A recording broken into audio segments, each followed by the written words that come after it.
Selamat pagi pemirsa, senang sekali saya Fasta bisa hadir menjumpai Anda dalam program Banyuwangi dalam Berita Pagi. Berita teraktual seputar Banyuwangi akan kami hadirkan untuk Anda. Dan inilah pemirsa berita selengkapnya.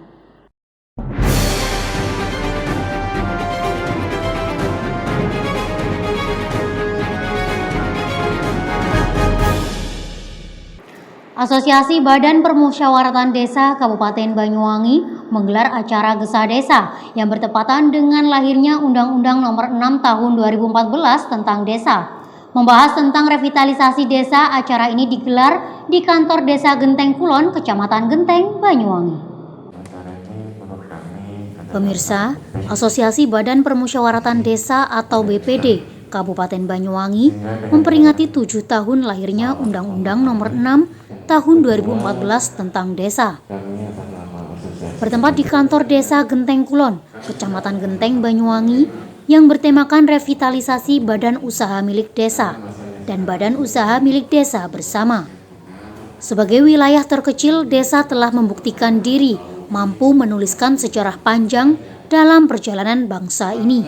Tata kelola pemerintahan desa, membangun desa, pembinaan masyarakat desa, dan pemberdayaan masyarakat merupakan 4 aspek wujud pengakuan negara terhadap desa. Tak lain, desa merupakan ujung tombak pembangunan dan peningkatan kesejahteraan masyarakat.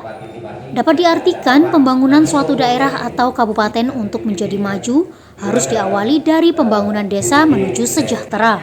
Acara yang dikemas dengan tema Gesah Desa ini dihadiri Dinas Pemberdayaan Masyarakat dan Desa atau DPMD Banyuwangi. Selain itu, Kepala Bidang Pemberdayaan Usaha Ekonomi Desa, Heru Eko Wahyudi, Ketua Asosiasi Perangkat Desa Seluruh Indonesia atau APDESI Banyuwangi, Murai Ahmad, Ketua Asosiasi BPD Kabupaten Banyuwangi, Rudi Hartono Latif, serta perwakilan seluruh BPD se-Kabupaten Banyuwangi hadir dalam acara yang penuh manfaat ini. Ketua Asosiasi BPD Banyuwangi, Rudi Hartono Latif, menyampaikan, Undang-undang tentang desa yang mengatur semua tentang tata cara pemerintahan suatu desa dengan tujuan kemakmuran masyarakat dalam melaksanakan kehidupan di lingkup desa. Dalam pelaksanaannya, pencapaian pada penerapan undang-undang yang disahkan tanggal 15 Januari tersebut masih belum sempurna.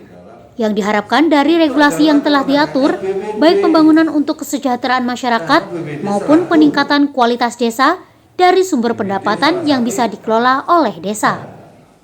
Revitalisasi BUMDes dan BUMDesma sangat penting karena salah satu sumber yang bisa mengangkat pendapatan melalui unit usaha desa yang dikelola dengan baik dan benar. Dengan demikian mampu meningkatkan pendapatan murni desa sehingga dapat meningkatkan APBdes. Ketua APDESI Banyuwangi Murai Ahmad menyampaikan tentang Undang-Undang Nomor 6 Tahun 2014 mengatur hal teruntuk desa. Pemerintah desa telah menerjemahkan semua yang diatur dalam undang-undang tersebut dengan memaksimalkan usaha dan potensi desa yang bisa dikelola untuk dapat menambah jumlah APBdes dari sektor pendapatan desa. Meskipun hal tersebut sering diributkan dan disibukkan dengan perubahan APBdes yang telah ditandatangani untuk penyesuaian aturan baru. Bahkan di saat pandemi kali ini bisa dapat merubah hingga 4 kali. Namun, tetap saja berusaha demi kemajuan desa, bekerja sama dengan semua elemen masyarakat, BPD, dan pemerintah. Kepala Bidang Pemberdayaan Usaha Ekonomi Desa Heru Eko Wahyudi juga mengatakan, dari 189 BUMDes yang ada di Banyuwangi, 15% dirasa jalan di tempat. Hal itu artinya pendapatan desa sangat minim dari pengembangan usaha. Dari penyertaan modal desa, pengelola BUMDes ada yang menyetorkan 1-2 juta rupiah. Bahkan ada yang menyetorkan hanya 500.000. Dari penerimaan tersebut jelas sangat jauh dari apa yang diharapkan. Oleh karena itu, pengelolaan BUMDes dan BUMDesma harus lebih dimaksimalkan dan diawasi oleh semua pihak. Diharapkan Pemdes memilih dan menyeleksi bakal calon pengelola. Jangan asal main tunjuk jika ingin sektornya tersebut maju. Pemerintah desa sudah diminta dalam memberikan penyertaan modal minimal 100 juta. Namun dengan catatan, pengelola BUMDes harus mempunyai bisnis plan. Bila tidak ada catatan tersebut, diharapkan desa tidak untuk membiayai. Kebetulan tanggal 15 Januari tahun 2017 adalah tepat 7 tahun disahkannya Undang-Undang Nomor 6 tahun 2014 tentang desa. Kami memperingatinya dengan menggelar Gesah Desa dengan tema revitalisasi BUMDes dan BUMDesma. Mengapa kami seperti itu? Karena Asosiasi BPD Kabupaten Banyuwangi sadar diri dari 7 tahun disahkannya Undang-Undang Desa ini, ternyata capaian pembangunan desa belum sesempurna yang diharapkan oleh regulasi. Nah, ini tidak perlu kita saling menyalahkan apakah salah pemerintah, Pemkab dan pemerintah desa, akan tetapi ini kekurang sempurnaan kita semua dalam menaati peraturan perundang-undangan. Nah, tujuan dari pembangunan desa itu adalah pada akhirnya untuk kesejahteraan masyarakat desa. Bagi kami, kesejahteraan masyarakat desa itu tidak akan mungkin terwujud jika desa itu tidak berdaya.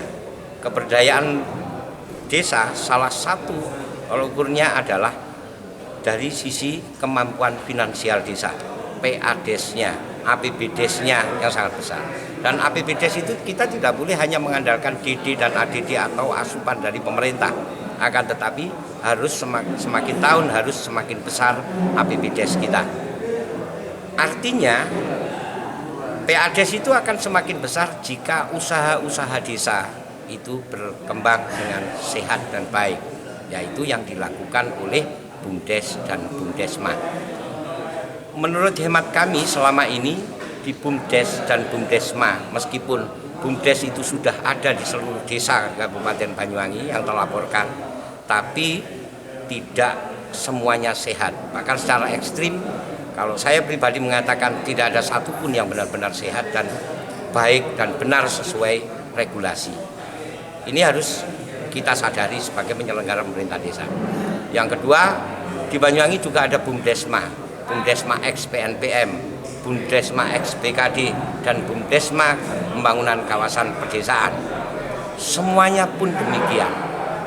Hari ini kami mengundang narasumber dari DPMD, yaitu yang membidangi tentang BUMDes dan BUMDesma, yang kebetulan mempunyai program kegiatan berupa review tentang BUMDesma X PNPM. Kenapa ini direview, dilakukan benaran?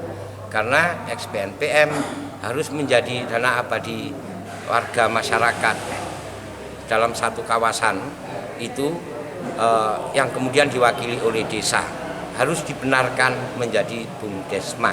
Tidak boleh dikuasai oleh orang per orang pengurus yang itu saja sejak zaman SPNPM.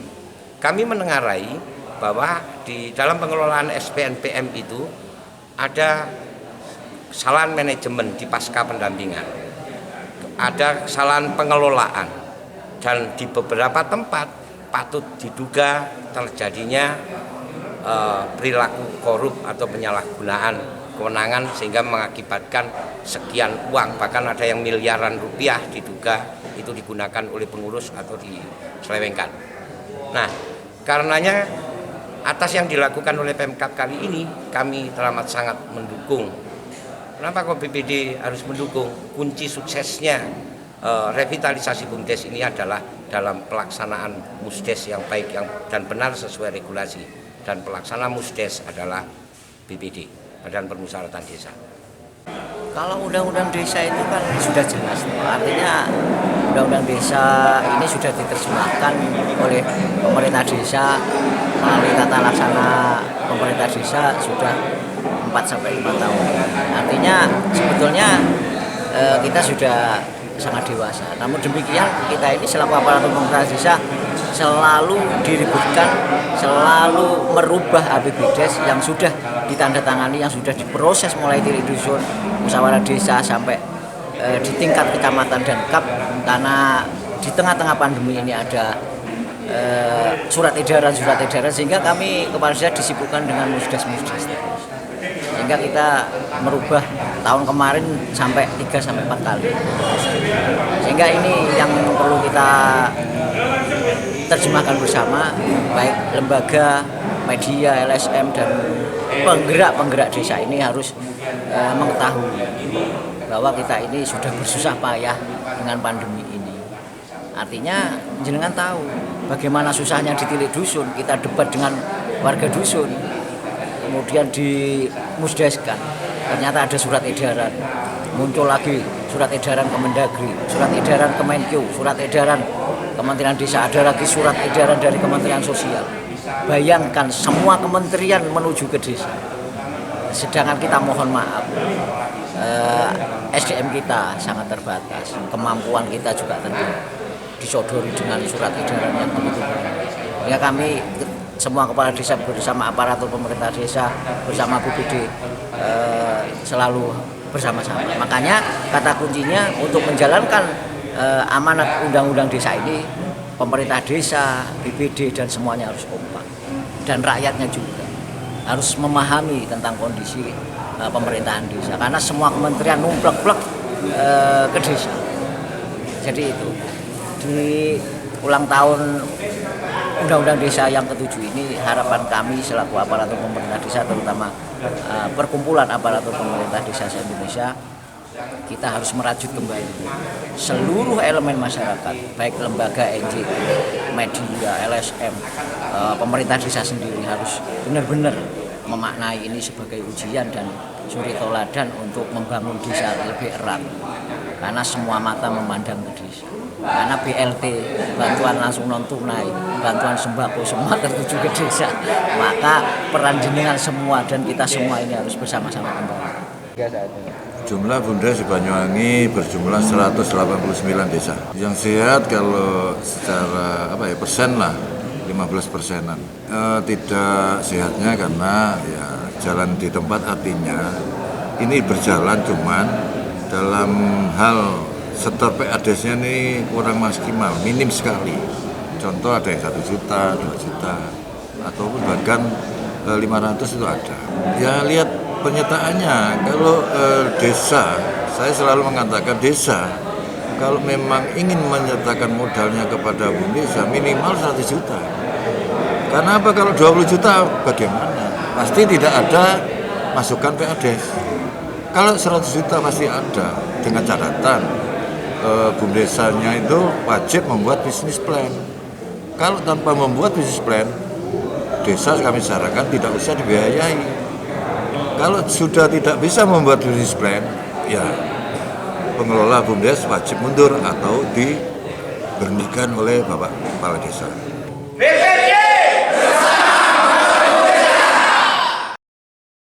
Dari Banyuwangi, Jawa Timur, Haryadi, Banyuwangi 1 TV melaporkan.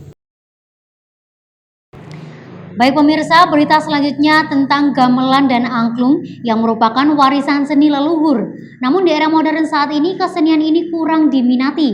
Di Sumber Kembang Tegalsari, pengrajin sekaligus seniman gamelan dan angklung masih tetap melestarikan budaya ini. Hal tersebut dilakukan agar menarik minat masyarakat, terutama untuk generasi muda.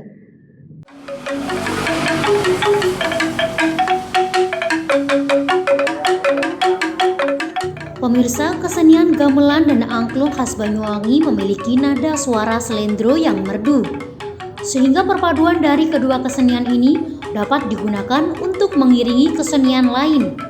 Namun, lambat laun kedua kesenian tersebut mulai ditinggalkan oleh generasi muda, di mana arus budaya modern terutama dari budaya barat maupun K-pop menjadi salah satu faktor kuat, sehingga kesenian ini kurang begitu diminati. Hal inilah yang mendasari Marsam, pengrajin gamelan dan angklung khas Banyuwangi, tetap berkarya serta mengenalkan kesenian tersebut.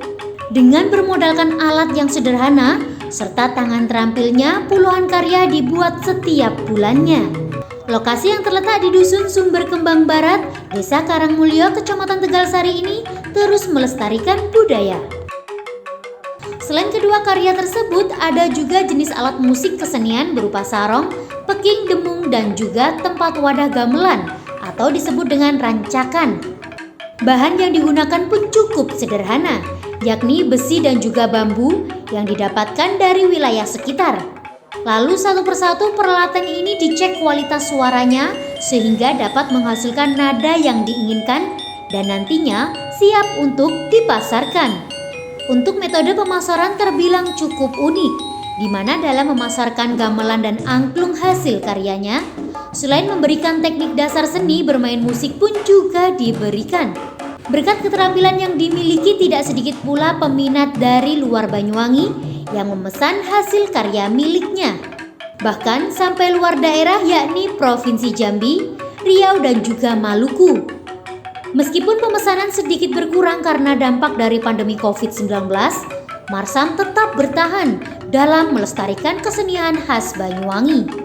Dirinya menyampaikan keprihatinan atas akibat memudarnya minat masyarakat terhadap kesenian ini, terutama pada generasi muda di wilayahnya, yang mendasari Marsam untuk memulai berkarya sejak tahun 2015 silam. Ia prihatin. Dari situlah dirinya juga mengajak kepada seluruh seniman yang ada di Banyuwangi untuk terus bersama melestarikan dan mengembangkan kesenian ini. Dirinya juga berharap pemerintah setempat dapat memberikan perhatian lebih, terutama kepada kesenian angklung khas Banyuwangi yang merupakan kesenian asli bumi Belambangan. Nah, saya mulai gamelan ini, menekuni gamelan ini, kalau nggak salah tahun 2015-16 waktu itu, karena saya kan prihatin sekali. Prihatinnya gini, kesenian Banyuwangi kok nampaknya kok agak pudar gitu. Jadi saya berinisiatif untuk membuat gamelan sebanyak-banyaknya. Justru saya juga ini kasihan dari sekolah-sekolah ini kok kesenian Banyuwangi kok banyak yang nggak respon anak-anak gitu loh. Jadi ya saya terketuk hati saya itu untuk betul-betul melestarikan kesenian Banyuwangi asli, terutama ya angklung dan gandrung. Ini kan nampaknya gandrung, angklung nggak ada yang ini ada orang punya hajat, nggak ada yang memerlukan, nggak ada orang yang disuruh main. Jadi saya akan prihatin itu loh. Ya tolong bagi rekan-rekan, jadi juga teman-teman, ayolah yang asli seniman Banyuwangi, ayo kita kembangkan kesenian kita. Bahkan kita gali sedalam-dalamnya dari awal sampai sekarang ini harus kita fokuskan lagi ke kesenian kita asli Banyuwangi. Dari Banyuwangi, Jawa Timur, Eko Purwanto, Banyuwangi 1 TV melaporkan.